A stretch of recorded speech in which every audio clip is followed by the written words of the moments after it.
Bonjour, dans ce tutoriel, nous allons vous présenter les différentes possibilités offertes par le visualiseur Végétation et mammifères de Bretagne qui rassemble les cartes de la trame mammifère et celles des grands types de végétation de Bretagne.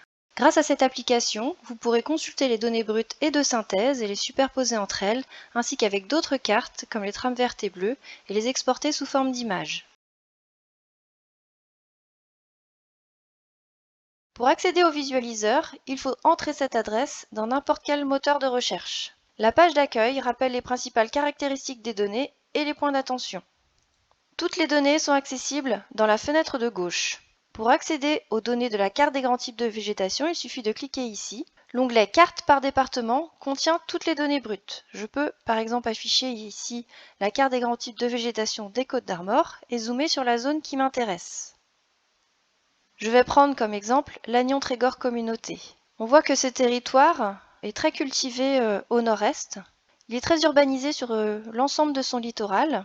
Et par contre, on voit des belles zones avec une belle diversité de végétation, avec les vallées ici qui ressortent. On voit ici aussi les zones humides, en bleu clair, et puis des petits patchs de laine ici qui ressortent sur le littoral. Si on souhaite travailler sur un grand type de végétation en particulier, on peut aller dans l'onglet qui est ici et sélectionner que la classe qui nous intéresse. Par exemple, les landes sèches et mésophiles. Et on les voit qui ressortent ici, comme je le disais à l'instant. L'onglet Portrait d'un territoire permet d'obtenir des informations de synthèse sur la répartition des grands types de végétation, soit à la maille de 1 km², soit à la commune. Je vais afficher ici les communes. Et comme indiqué ici, il suffit de sélectionner une commune pour voir apparaître dans le panneau de droite la répartition des grands types de végétation. Vous notez ici deux boutons. Le bouton En savoir plus permet de télécharger la notice des données de synthèse. Et le bouton Télécharger la couche permet d'accéder directement au formulaire de téléchargement des données brutes et de synthèse. Enfin, l'onglet Synthèse régionale permet d'accéder à des cartes d'analyse, toujours à l'échelle de la maille de 1 km² ou de la commune. Je vais vous donner comme exemple ici les chiffres clés par maille. On peut dézoomer. Toutes les cartes de synthèse sont disponibles à l'échelle de la région Bretagne. Et l'onglet ici permet d'accéder aux différentes cartes d'analyse. Et ici pour l'exemple, je vais afficher la diversité relative des milieux naturels et semi-naturels. Et on voit du coup que notre territoire ici est beaucoup moins diversifié à l'est, là où on avait les grandes zones de culture. Par contre, le littoral ressort en violet foncé. On a une belle diversité de végétation. Et les zones où on voyait qu'on avait beaucoup plus de zones humides et de vallées, du coup, est beaucoup plus diversifiée. On peut jouer ici avec l'opacité pour voir apparaître notre carte des grands types de végétation en dessous.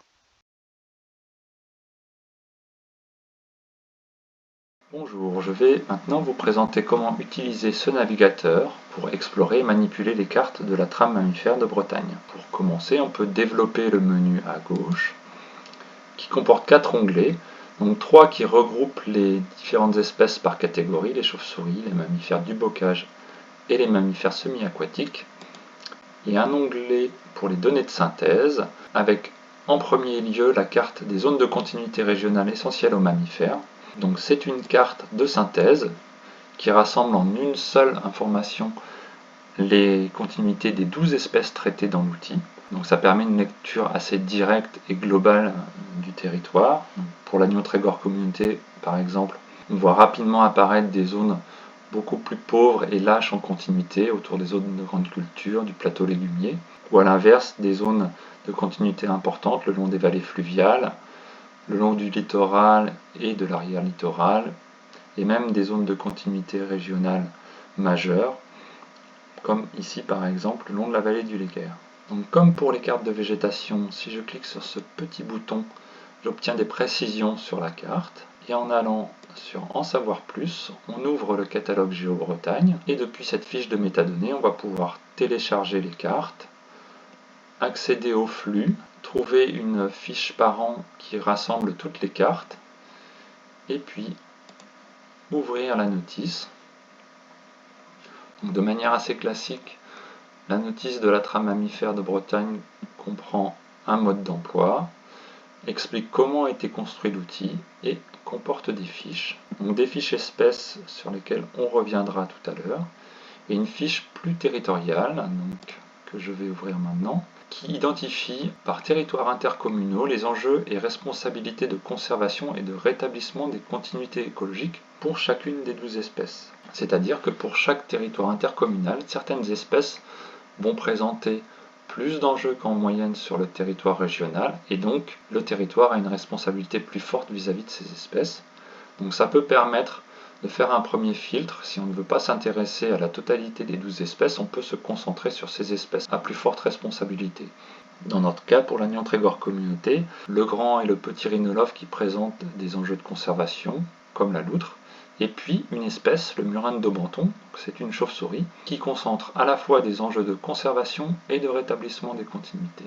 Donc on va poursuivre la démonstration en s'intéressant à cette espèce de chauve-souris. Donc j'ouvre une deuxième carte de synthèse qui s'appelle Enjeux de conservation et de restauration des continuités écologiques. Donc c'est une grille avec des mailles de 2 km par 2. Si je clique sur une maille, on a qualifié par une note de 1 à 4 les enjeux pour chacune de ces espèces sur ces mailles, à la fois les enjeux de restauration des continuités. Donc dans cette maille, ça veut dire qu'on a de très forts enjeux pour le murin de Daubenton ici, de restauration des continuités, mais des enjeux également forts pour la sérotine ou le campagnol amphibie. Et en termes de conservation, on n'a que des enjeux assez moyens, parce qu'on n'a qu'une note de 2 sur 4 pour une espèce, la barbastelle d'Europe, et puis plus faible pour les autres. Donc je peux aussi utiliser cette carte avec le menu Analyse, qui permet de faire apparaître par espèce les enjeux de rétablissement ou de conservation. Donc je vais toujours m'intéresser au murin de Daubenton. Et là, en dézoomant, donc ce qui apparaît, c'est que ce n'est pas l'ensemble du territoire de l'Agnon Trégor communauté qui comporte des enjeux de rétablissement des continuités, mais la partie nord principalement. Et puis on voit qu'ailleurs dans le territoire, il y a certains territoires qui sont beaucoup moins en jeu pour cette espèce, avec peu de choses. Et donc c'est sur le littoral que se concentrent les enjeux de rétablissement des continuités. Alors pourquoi sur le littoral? On va continuer à explorer en affichant les cartes spécifiques. Pour chaque espèce, la trame mammifère propose 2 cartes. Une carte de la trame des continuités. Alors je fais remonter les enjeux et le territoire. Donc apparaissent en vert ici les zones de déplacement privilégiées par les espèces. Donc c'est là qu'elles vont circuler d'un espace de vie à un autre et qu'elles vont pouvoir se disperser dans le paysage. En termes de trame verte et bleue, c'est ce qui correspond au corridor écologique. Et donc la deuxième carte, où là ce sont les cœurs d'habitat des différentes espèces. Et toujours pour revenir à la trame verte et bleue, c'est ce qui correspond au réservoir de biodiversité. Donc là, nos enjeux sont plus forts sur le littoral que le long de la vallée du Léguer. Alors, dans les deux cas, on a des cœurs d'habitat.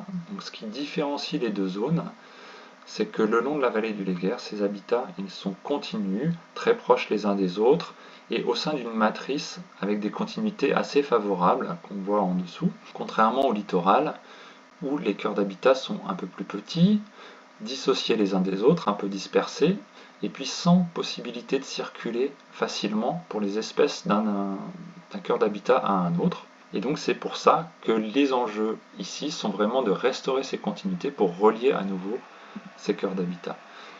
Alors comment on va faire pour relier ces cœurs d'habitat? Eh bien, on peut aller ensuite voir les fiches espèces. Donc en cliquant sur un cœur d'habitat, j'ai ce petit menu à droite qui me permet d'accéder à la fiche espèce en cliquant sur En savoir plus. Donc la fiche espèce présente le murin de Daubenton, son écologie, des résultats régionaux en termes de cartographie, de continuité. Et puis, ce qui va nous intéresser, c'est des actions et des propositions d'intervention pour justement rétablir des continuités écologiques sur ces secteurs à enjeu, donc que ce soit enjeu de conservation ou de rétablissement, ce qui nous concerne plus. Donc restaurer le bocage, réduire la circulation routière au niveau des routes qui fractionnent le paysage, ou encore renaturer les berges des cours d'eau en ville, et d'autres choses. Voilà, j'espère que ce tutoriel vous conviendra. N'hésitez pas à contacter le groupe Mammalogique Breton ou le Conservatoire botanique national de Brest pour avoir plus d'informations.